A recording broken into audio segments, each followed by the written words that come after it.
seo é an Cleachtadh don number value rare agus so tá is again go bhfuil x cóthram le dó, so sin é an céad píosa ólas an táchtach.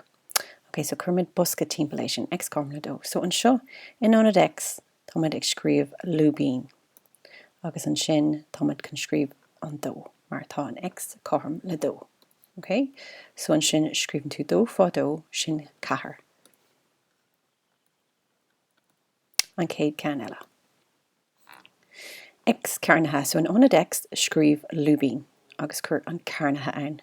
Agus an sin in anad an x then where tá muid can scríobh an dó arís. So tá an dó cearnathe, so dó fá dó sin cathair arís, tarlaíonn sé.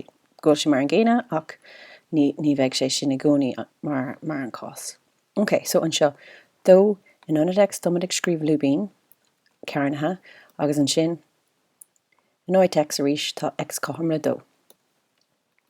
So an seo tá an dó fá dó cearnathe.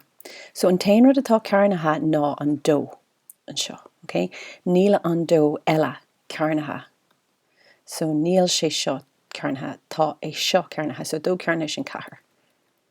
Okay, so tá sé sin 8. An cé ceann eile. So in anad x arís tá muid ag scríobh an lúbín.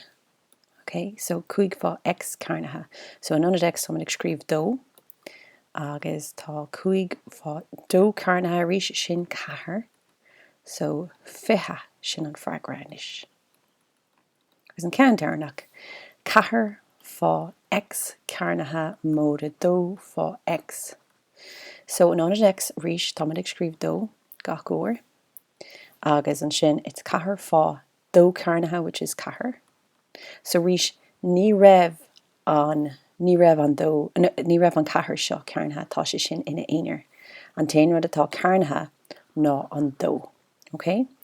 So tá sé sin anna táchtach agus déanaan anna chud daoine an botún sin. So dó fá dó sin cathair. So cathair fá cathair sin 16 móda cathair sin 20. So rís olraig an cathair fá cathair ar dús an sin simig an cathair. So sin ceist 25.